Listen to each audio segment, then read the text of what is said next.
তো আমরা আজকে কনিকের যে ক্লাসটা আসছি মানে পরাবৃত্তে আজকে ষষ্ঠ ক্লাস তাই না পরাবৃত্ত ক্লাস নাম্বার কত 6 এবং আমরা কোন পার্টে আছি ম্যাথ সলভে আছি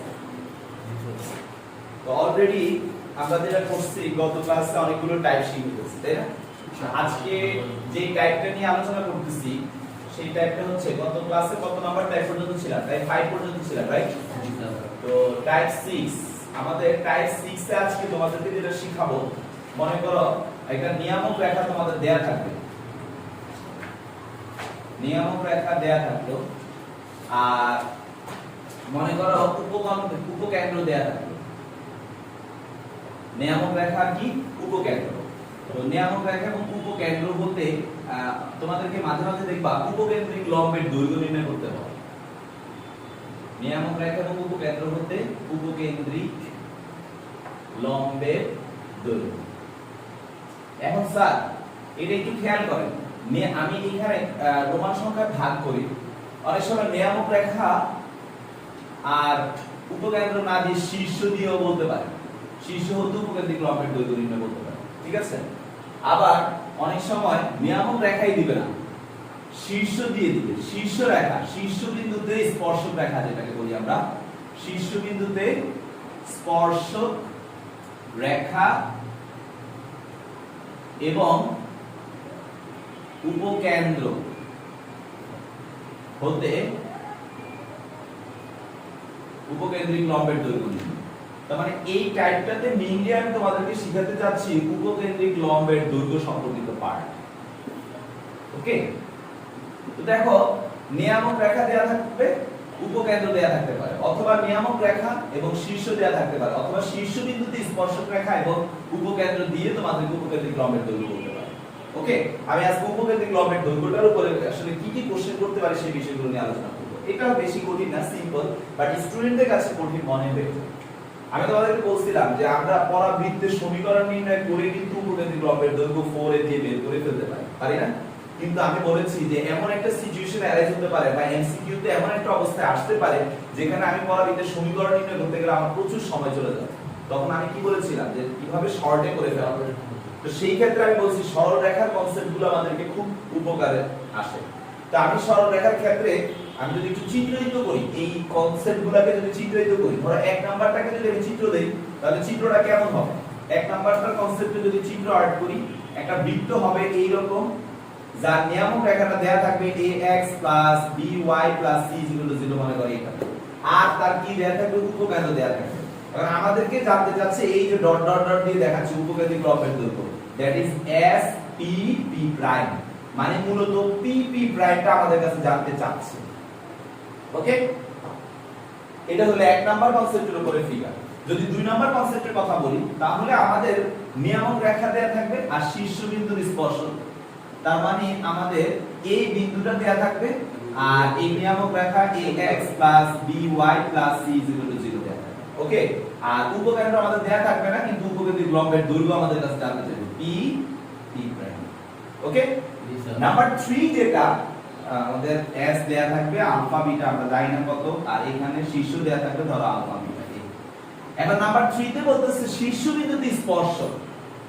তার মানে তোমাদেরকে এই রেখাটা দেয়া থাকবে জানি না কি আমরা নাম দিই যেহেতু সরল রেখা ax by c 0 আর উপকেন্দ্র মানে এই উপকেন্দ্রটা দেয়া থাকবে s আমরা কত জানি না নাম দিলাম আলফা তাহলে তার উপকেন্দ্রিক লম্বের দৈর্ঘ্যটা আমাদের কাছে জানতে চাইবে p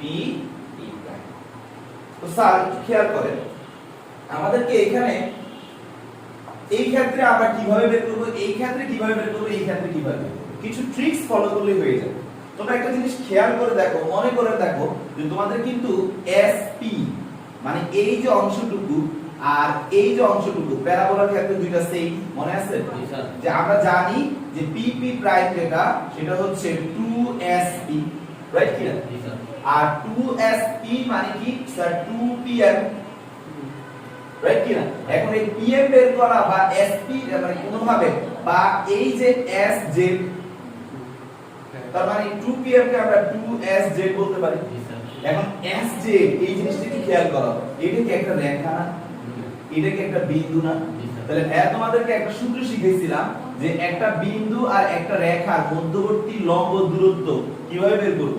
এটা যদি ax by c হয় আর এটা যদি একটা উপকেন্দ্র আলফা বিটা হয় তাহলে বিন্দু থেকে রেখার লম্ব দূরত্ব বের করার কনসেপ্টটা কি স্যার?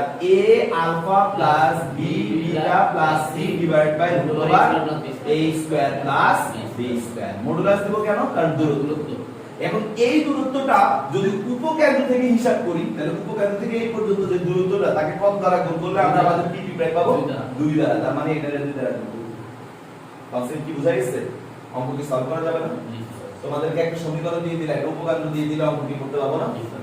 এবার আসো উদয়, যদি উপকেন্দ্র না দিই কিছুটা আগে আসি শীর্ষ দিকে, তাহলে শীর্ষ থেকে এই ডিসটেন্সটুকু তোমরা দেখো এখান থেকে এইটা আর এখান থেকে এটা কিন্তু সমান।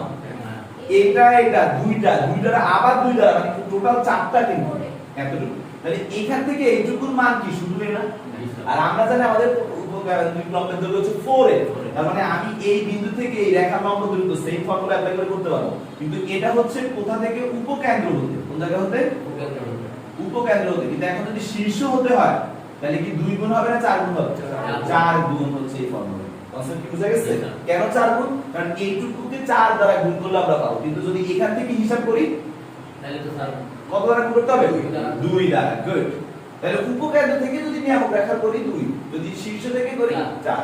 এখন স্যার এইখান থেকে হিসাব করেন তো উপকেন্দ্র থেকে শীর্ষের দূরত্ব বের করা যাবে না? জি স্যার। কত দ্বারা গুণ করলে আমরা পেয়ে যাব উপকেন্দ্র লম্বের দূরত্ব? না, এখান থেকে এখানে দূরত্ব তো আমরা জানি নরমালি 4। 2 দ্বারা আমরা তো জানি, তাহলে 4 দ্বারা গুণ করে ফেললেই কিন্তু আমাদের চলে আসে। কথা বুঝতে পারছো?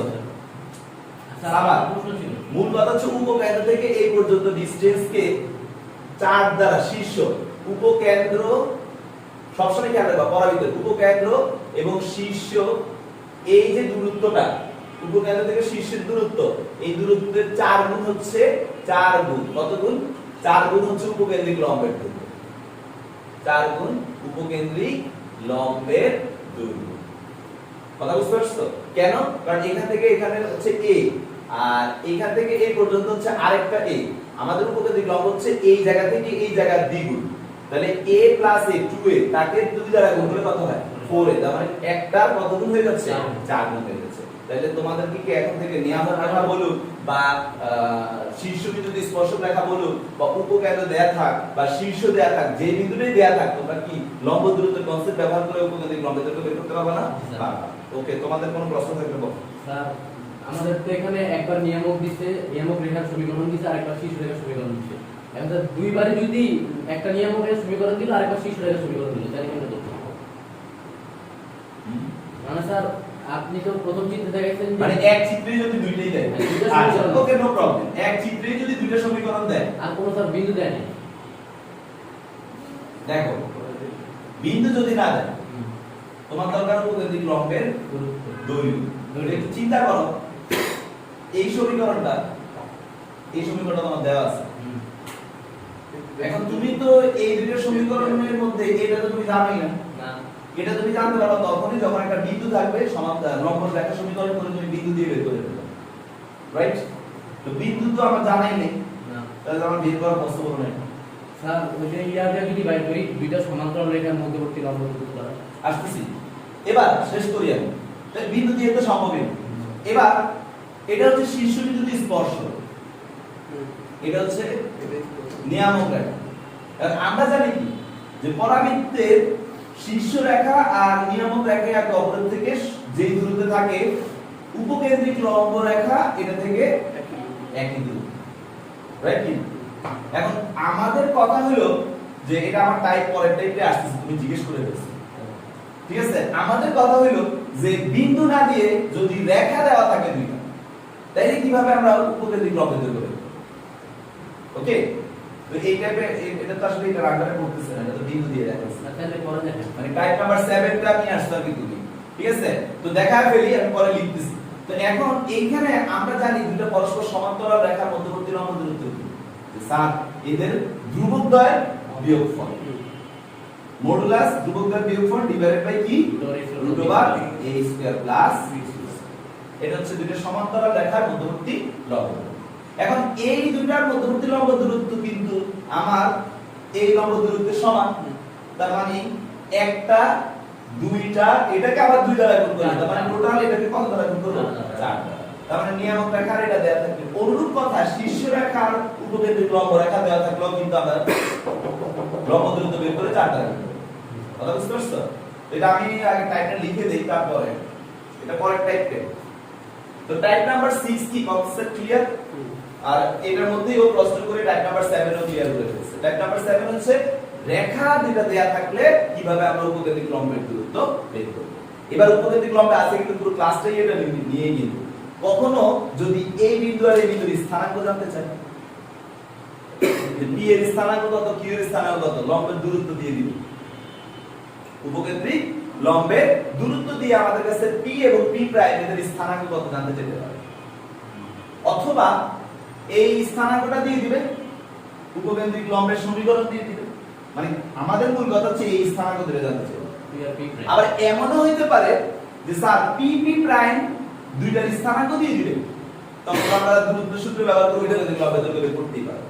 কিন্তু আমাদের কাছে এটা দিয়ে বলবে পরাবিদ্যুৎ সমীকরণ দিতেছে সঞ্চার পথের বিন্দু দুইটার স্থানাঙ্ক চাইতেছে পরাবিদ্যুৎ সমীকরণ। এই যে কনসেপ্টগুলো আজকে এর উপরই তো আলোচনা করব। তো টাইপ নাম্বার 7 চিত্রটা থাকুক ওটা টাইপ নাম্বার 7 ও এগুলো তো হবে সরি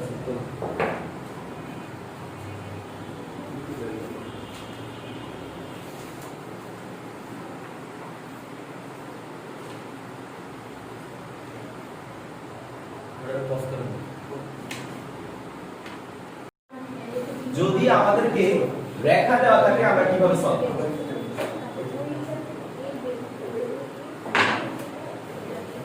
টাইপ 7 স্যার আমাদের কি বুধবারে এখানে সমস্যা আছে? নিয়ামক রেখা ও শীর্ষ বিন্দুতে স্পর্শ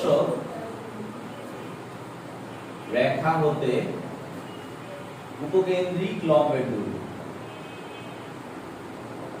উপকেন্দ্রিক লম্বের দৈর্ঘ্য। তো স্যার এটা কি অলরেডি চিত্রটা এক্সপ্লেইন করছি, ঠিক আছে? যে আমাদের আমি আবার অর্ডার করি, আমাদের এই নিয়ামক রেখা দেওয়া থাকবে, আমাদের এটা দেওয়া থাকবে। ব্যাপারটা হবে এরকম, শীর্ষবিন্দু কোন বিন্দুই দেওয়া থাকবে না মূল কথা। এটা হচ্ছে ax by c1 0। এটা হচ্ছে ax by c2 0। সমান্তরাল রেখা হচ্ছে শুধুমাত্র ধ্রুবকের পার্থক্য থাকে। তাহলে আমরা এই ডিসটেন্সটুকু যদি বের করতে পারি, এটাই তো আমাদের ওই a, রাইট কি না? তাহলে এটাকে 4 দ্বারা গুণ করলে কিন্তু আমরা আমাদের কি পেয়ে যাই? এই যে উপকেন্দ্রিক লম্বের দৈর্ঘ্য। ঠিক আছে তিনি?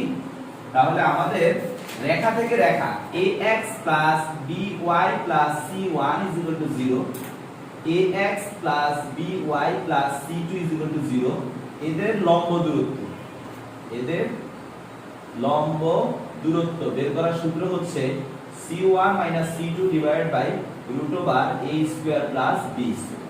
এই কনসেপ্টটা। তাহলে ধরো এখানে আছে 4 এখানে আছে 1, তাহলে 4 1 divided by এগুলা সহগগুলো স্কয়ার। ওকে? তাহলে এইভাবে কনসেপ্টটা ব্যবহার করে আমরা এই দূরত্ব বের করব। 4 এর কত দ্বারা গুণ করব? 2 দিয়ে না 4 দিয়ে? 4। কেন? 2 দিয়ে হইতে হলে উপকেন্দ্র থেকে হিসাব করতে হবে, কিন্তু এখান থেকে 4। ক্লিয়ার? আচ্ছা। তো গেল রেখা থেকে রেখার দূরত্ব নিয়ে টাইপ 7 তুলে ফেল। টাইপ 7 আমরা মোটামুটি ভাবে সবাই ভালোভাবে ক্লিয়ার হয়ে গেলাম, বুঝলো? রাইট? Okay, thank you. এবার টাইপ নাম্বার 8। টাইপ 8টা কিন্তু একটু মাথা ঘামানোর মতো, বাট সিম্পল, একদমই সিম্পল। তোমাদেরকে আমি মনে করো একটা অঙ্ক দিয়ে শিখাবো। ও সরি, টাইপ 8টা লিখে দিই। টাইপ 8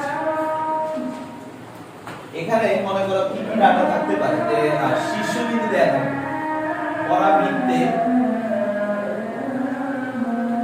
শীর্ষ এবং উপকেন্দ্রিক বা নাভি লম্বে, নাভি মানে কিন্তু উপকেন্দ্র, ঠিক আছে? নাভি লম্বে, উপকেন্দ্রিক লম্ব, হ্যাঁ উপকেন্দ্রিক লম্ব বলা নাভি লম্ব বলা একই কথা। আমি সময় বললাম ভাবতে যাবে, ঠিক আছে? নাভি লম্বের সমীকরণ হতে এর দুই প্রান্তের স্থানাঙ্ক প্রান্তের স্থানাঙ্ক নির্ণয়। স্যার তাহলে এই ব্যাপারটা একটু শুনুন। এটা হচ্ছে ভাইয়াদের উপকেন্দ্র, এটা হচ্ছে আমাদের শীর্ষ। এখানে শীর্ষ মনে করো কি থাকবে ভাইয়া, আলফা কমা বিটা। এটা হচ্ছে আমাদের অক্ষ। অক্ষ যে কোনো জায়গা হইতে পারে, মনে করো এখানেও হইতে পারে, আমরা লিখে রাখি। যার মনে করো এইখানে নিয়ামক রেখা, এটা হচ্ছে মূল বিন্দু, তোমরা জানো এটা তো 0 0। এই আলফা মানেটা কি একটু রঙিন কলমে দেখো যে স্যার এটা এখান থেকে এই ডিসটেন্স কত, রাইট? আচ্ছা স্যার এই হচ্ছে উপকেন্দ্রিক লম্বের সমীকরণ, তাই না? সবাই একটু বুঝেন, এটা যদি উপকেন্দ্রিক লম্বের সমীকরণ হয়ে থাকে, মনে করেন একটা অঙ্ক আমি দিচ্ছি, এগুলো মোটামুটি সিম্পলি হবে। ওই অক্ষে সমান্তরাল করে যদি চিন্তা করি, সমীকরণ তো দেওয়া লাগবে একটা। হ্যাঁ সমীকরণ একটা দিবে, আমি অঙ্ক দেখা দেব, তোমরা আগে দেখো। তো স্যার এই যে ডিসটেন্সটুকু কোনোভাবে যদি বের করা যায়, তাহলে এইটুকু মনে করো কত, নাম দিলাম কি, তার মানে কি পুরোটা হচ্ছে a আলফা। মানে কি sir a alpha plus a, শিখেছি না আমি? আর y টা কত, বিটা। Okay sir beta. এখন মুশফিক এই যে বিন্দুটা, এই বিন্দু এখান থেকে যত দূরে, এই বিন্দু কি সেম দূরে না? এই বিন্দু কি সেম দূরে না? তার মানে এই বিন্দুর স্থানাঙ্ক কিন্তু পেয়ে গেছি a প্লাস আলফা। বিটাটা পাই, বিটা তো রাইট কি না? এই বিন্দুর স্থানাঙ্ক কি a প্লাস আলফা। এবার আসো বিটার ব্যাপার, তাই না? বিটার ব্যাপার যেটা, সেটা একটু চিন্তা করো। স্যার এই পর্যন্ত কতটুকু বিটা, বিটা, এই পর্যন্ত কতটুকু আমরা কিন্তু জানি না। না নাম কি? y, y, টোটালটা কত? y, y। এখন এইটুকু কত হবে? y minus b, y minus beta করলে এইটুকু পেয়ে যাচ্ছি।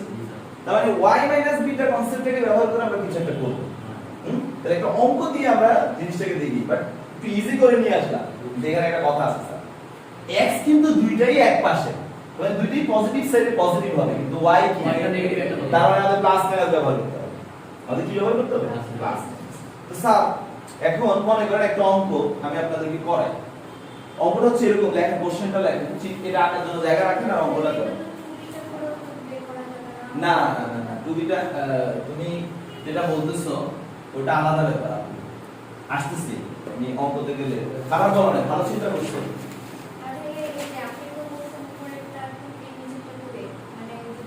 হ্যাঁ ওটা হচ্ছে এই দূরত্বের উপর ভিত্তি করে। হ্যাঁ কোনটা? এই যে এইটুকু? না না, এটা আমি জাস্ট দেখানোর জন্য টাইম আছে। আচ্ছা স্যার যে পরাবৃত্তির শীর্ষ 2,3 লেখো, যে পরাবৃত্তির শীর্ষ 2,3 এবং নাভি লম্বের স্থানাঙ্ক, স্যার নাভি লম্বের সমীকরণ x 4, নাভি লম্বের সমীকরণ x 4, তার সমীকরণ নির্ণয় করো, মানে পরাবৃত্তির সমীকরণটা চাইছে, তার সমীকরণ নির্ণয় করো। এক নম্বর প্রশ্ন। দুই নম্বর হচ্ছে নাভি লম্বের প্রান্ত বিন্দু দ্বয়ের স্থানাঙ্ক নির্ণয় করো। নাভি লম্বের প্রান্ত বিন্দু দ্বয়ের স্থানাঙ্ক নির্ণয় করো।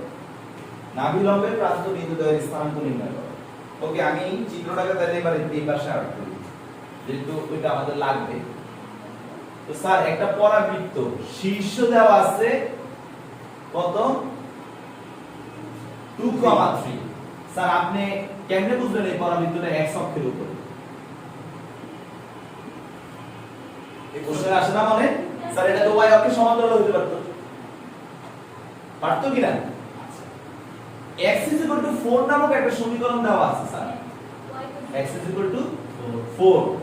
তার মানে এটা একটু দেখি, y অক্ষের সমান্তরালের সমীকরণ x 4 মানে এখান থেকে আমি কাউন্ট করে যাব। ধরো এই যে এটাই আপাতত এটা কি x 4। x 4 যদি কোনো বিন্দুর উপকেন্দ্র দিয়ে যায়, তার মানে সেটা y অক্ষের সমান্তরাল, তার মানে উপকেন্দ্র বৃত্তটা আছে x অক্ষের। এখন স্যার আমাদের ফার্স্টে পরাবৃত্তটা চাইছে, তো তোমরা তো জানো যে শীর্ষ আলফা বিটা বিশিষ্ট পরাবৃত্তের সমীকরণ কি? Sir y - beta whole square is equal to 4a into x minus alpha. সবাই একটু খেয়াল করো, আলফা বিটা, আলফা কিন্তু জানি, আলফা কত? 2, বিটা কত? 3। সমস্যাটা তাহলে কি এখানে? a জানি না, a জানতে পারলে অঙ্ক হয়ে যাচ্ছে, রাইট কি না? a জানতে পারলে যদি অঙ্ক হয়ে যায়, তোমরা জানো এটা হচ্ছে আমাদের 0 0 বিন্দু, আর এখান থেকে এই বিন্দুর দূরত্বই কত? 4, কি রাইট কি না? যদি এখান থেকে এই বিন্দুর দূরত্ব 4 হয়, তাহলে এখান থেকে এতটুকু দূরত্ব কত? সরি, এতটুকু কত? 2। তাহলে বাকিটুকু কত হবে? 2। তার মানে পেয়ে গেলাম উপকেন্দ্র 2, আর y কত? x 4। স্যার আমি হয়তো এভাবে আঁকছি, আপনারা কিন্তু বুঝতেই পারতেছেন x যদি 4 হয়, আর আমরা জানি যে এখানে আলফা প্লাস a কমা কি বিটা হচ্ছে আমাদের উপকেন্দ্র, তার মানে y কত? 3। সবাই কি বুঝতে পারছেন? y কি বুঝা গেছে? y এর স্থানাঙ্ক এখানে যায়, এখানেও কি তা না? এটা এখান থেকে যতটুকু উপরে, এটা তার চেয়ে বেশি উপরে উঠছে, সেম, তাই এটা 3 হইলে এটা 3। তো স্যার এখন আপনারা একটু চিন্তা করেন, আপনাদের কিন্তু এই যে বিন্দুটা ধরে নিচ্ছি এটা হচ্ছে x, y, আর এটা হচ্ছে কি x, -1। x কি আমাদের জানা হয়ে গেছে না? x কত আমাদের? 2, রাইট কি না? আচ্ছা সেটা তো আমরা পরে আসছে, আগে এটা আবার করি। তাহলে এটা কি a জানা দরকার ছিল, a জানছি? a কত? 2। এই মাত্রটা বের করলাম, এতক্ষণ লাগে না। তার মানে অতএব y - 3 whole square is equal to 4 into 2x - 2, that is by y - 3 whole square is equal to 8x - 2। অঙ্ক শেষ। ঠিক কথা বুঝতে পারছো? একদম কমপ্লিটলি জ্যামিতিক কনসেপ্ট ব্যবহার করে, এটা কি কোনো সূত্র চিন্তা করে বের করতে পারতা? একটু চিন্তা করো তো, কোনো সূত্র দিয়ে বের করতে পারতা? পারতাম না। পুরো কমপ্লিটলি জ্যামিতিক কনসেপ্ট। হ্যাঁ y মানটা মাইনাস দিলাম। শীষ এর সূত্র আমি না প্রমাণ শিখাইলাম। ও এটা তো আচ্ছা, এটা তো ভাইয়া এইভাবে আঁকছি।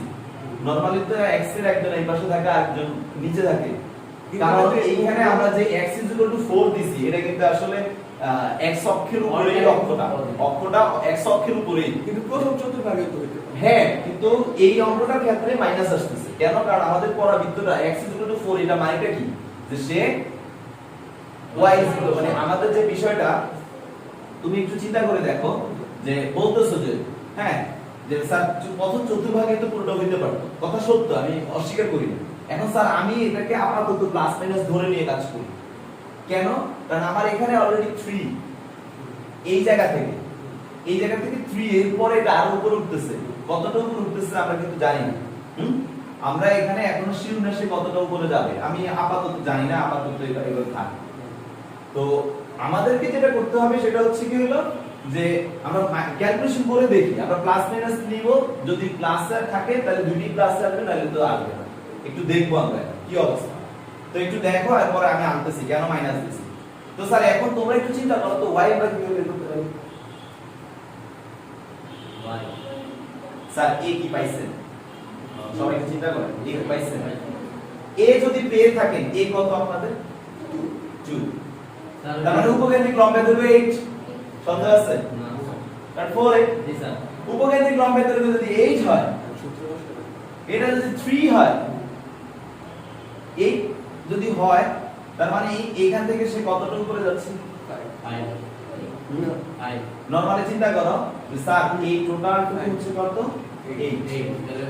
তাহলে y হচ্ছে 8, মানে y - 3 ইজ ইকুয়াল টু কি হবে? 8। একটু চিন্তা করো, এই যে শীর্ষটা আমাদের এটার উপর ভিত্তি করে এই পাশে আর এই পাশে মিলে 8 হচ্ছে না? তার মানে তোমরা একটু চিন্তা করো যে স্যার এই y - 3 আর এই পাশে x টা একটু তাহলে কত হবে? 4 হচ্ছে না? স্যার এইটুকু 4, এটা কি সন্দেহ আছে? না। এইটুকু নতুন আরেকটা 4, সন্দেহ আছে? তার মানে এইটুকু 4, আর এই শীর্ষ থেকে এইটুকু হচ্ছে 3 মূল বিন্দু থেকে। তাহলে মূল বিন্দু থেকে টোটালটাকে যদি আমি কি বলে থাকি y বলে থাকি, তাহলে y থেকে এইটুকু বাদ দিলে বাকি থেকে কি 4। তাহলে স্যার y 3 4। কিন্তু মুশফিক আমি এই পাশে 4 এর কথা তো বড় লাগবে, তাহলে এই পাশেরটাকেও বলতে গেলে আমি এখানে একটা প্লাস দিলাম, এখানে কি দিলাম মাইনাস দিলাম। তাহলে এবার একটু দেখো, বা y যখন প্লাস নিব 4, তো বা y কত 7। আবার যখন আমি মাইনাস নিব y কত -1। কত আসে -1। তার মানে আমরা পেয়ে গেলাম আমাদের এখানে কত, একটা হচ্ছে 4, তার মানে স্থানাঙ্কটা কি আসতেছে স্যার 2,4 সরি কত 7, আর এটা হচ্ছে 2,-1। এবার বুঝতে পারছো? ওইখানে স্যার এবার আমি ফার্স্ট হ্যাঁ ওইখানে y নিলেই y নিলেই হয় অটোমেটিক। হ্যাঁ কিন্তু y আগে নিয়ে নিতে পারতাম না, কোন জায়গায় কারণ y আমরা তো এদিকে জানি উপরেরটা টুকে নিচেটা কি মানে হলো 4 হ্যাঁ। পর্যন্ত পুরোটা আছে, তাহলে y ফ্যাক্টরটি বের করতে হচ্ছে এটা হিসাব করে চারই পাশে বসানো যেত না, কারণ এখানে তো নিচ থেকে একদম উপর পর্যন্ত পুরোটাকে ধরা হয়েছে। ওইটা তাহলে 4 এ নিয়ে তারপর কাজ করা যেত না এখানে। 4 এ নিয়ে কি কাজ করতে যাচ্ছ? মানে মানে শোনো, তোমার এইটা আর এটাতে এক জিনিস না। আমি কি কাজ এইখান থেকে এই পর্যন্ত তুমি যখন 2 পেয়ে গেছো a এর মান, তখন তুমি জানো যে এই জিনিসটা হচ্ছে 4 এ, তার মানে 4 দুগুণে 8, এই টপ টু বটম হচ্ছে 8। আর আমরা যদি আমাদের মূল বিন্দুর সাপেক্ষে হিসাব করি, আমি জানি মূল বিন্দু থেকে এই যে লেখাটা এই রেখাটা এইটুকু ডিসটেন্স হচ্ছে 3, আর মূল বিন্দু থেকে এই যে লাইনটা এইটুকু ডিসটেন্স হচ্ছে আমরা ধরে নিলাম y। কথা বুঝতে পারছো? তাহলে এইটুকু যদি y হয়, কথা বুঝো, তাহলে y টোটাল এইটুকু কত আমরা ওই কনসেপ্ট থেকে পেয়ে গেছি স্যার, এইটুকু হচ্ছে 4 সরি 4। তাহলে এইটুকু যদি 4 হয়, মানে এইটুকু যদি 4 হয় আর এইটুকু যদি 3 হয়, তাহলে টোটাল y থেকে এই 3 কে বাদ দিলে কি এইটুকু পাওয়া যায়? ওইটাই দেখাইছি y 3 4। আবার এই পাশে আছে, তাহলে কনসেপ্টটা কি বুঝে গেছে? তো ভাইয়া ফাইনালি আবার একটু বলি, আমাদের এইখানে যে কনসেপ্টটাকে ব্যবহার করছি পুরো জিওমেট্রিক কনসেপ্ট, একদম স্থানাঙ্ক এবং সরলরেখা রিলেটেড, পরাবৃত্তির শীর্ষ দেয়া ছিল, যার কারণে আমরা তার বিটা জানি, আলফা বিটার কি জানি বিটা। আলফাটা আমরা জানি 2, কিন্তু আলফা প্লাস a লাগবে আমাদের। তখন আবার আমাদের সমীকরণ বলে দিচ্ছে যে সে মূল বিন্দু থেকে কত ঘর গেছে 4 ঘর। কেন? কারণ বলা আছে নাভির লম্বের সমীকরণ মানে উপকেন্দ্রিক সমীকরণ হচ্ছে x 4। উপকেন্দ্র ধরবেন 2,3 এটা কেমনে ধরবেন? কই 2,3 যদি উপকেন্দ্র ধরবেন 2,3 স্যার ওইটাই বুঝাইতেছি। তো এখন এই যে এটা 2,3 হবে না স্যার এটা বললাম তাহলে শীর্ষ আর উপকেন্দ্র তো 4,3 ঠিক আছে, ওই 2 এই 2 দেখায় বলে ফেলছে সরি। তো এখন এইখানে আমাদের এই যে সমীকরণটা দেওয়া ছিল, এই সমীকরণ অনুযায়ী জানি সে মূল বিন্দু থেকে কত ঘর দূরে আছে 4 ঘর দূরে আছে। আবার শীর্ষটা কত ঘর দূরে আছে 2 ঘর। তা আমরা জানি মূল বিন্দু থেকে উপকেন্দ্র পর্যন্ত ডিসটেন্সটা হচ্ছে কি আলফা প্লাস a। তাহলে alpha plus a is equal to যদি 4 হয় তাহলে a ইজ ইকুয়াল টু হচ্ছে 4 মাইনাস আলফা মানে 4 মাইনাস 2 দ্যাট ইজ কত 2, যেটা আমরা চোখে দেখাই বলে ফেলতে পারি। এবার এটা 2 কনফার্ম হয়ে গেল, তাহলে এটাও 2 এটাও 2, কারণ স্থানাঙ্কে একই লাইনে সবারই মান কি থাকবে x এর মান সেম হবে। এবার আসলে তফাৎ কিসে y। এবার y বের করার জন্য যে বুদ্ধিটা ব্যবহার করছি, এইটুকু যেহেতু 2 আমরা জানি এটা 4 দ্বারা গুণ করলে এইটা পুরোটা পাই, তার মানে এটা হচ্ছে 8। তাহলে এটা যদি 8 হয় তাহলে এইটুকু কত আলাদা আলাদা 4 4। তাহলে এইটুকু যদি 4 হয় আবার এইটুকু হচ্ছে 3, তাহলে 4 আর 3 যোগ করলে y হয়। তাহলে y থেকে 3 বাদ দিলে কি হবে 4 হবে। তাহলে সেই কনসেপ্ট ব্যবহার করে আমরা করছি। এখন 4 উপরে এবং নিচে সেই জন্য আমরা প্লাস মাইনাস ব্যবহার করছি। ওকে আচ্ছা স্যার এখন আসেন আরেকটা টাইপ। আর বুঝছেন না টাইপ কত কিছু তুলে ভিডিওতে তো অবশ্য পাবা, আর ভিডিও একটা 5 বাজে ওকে স্যার। আজকে থাকতে ওকে স্টপ করে দাও ভিডিও।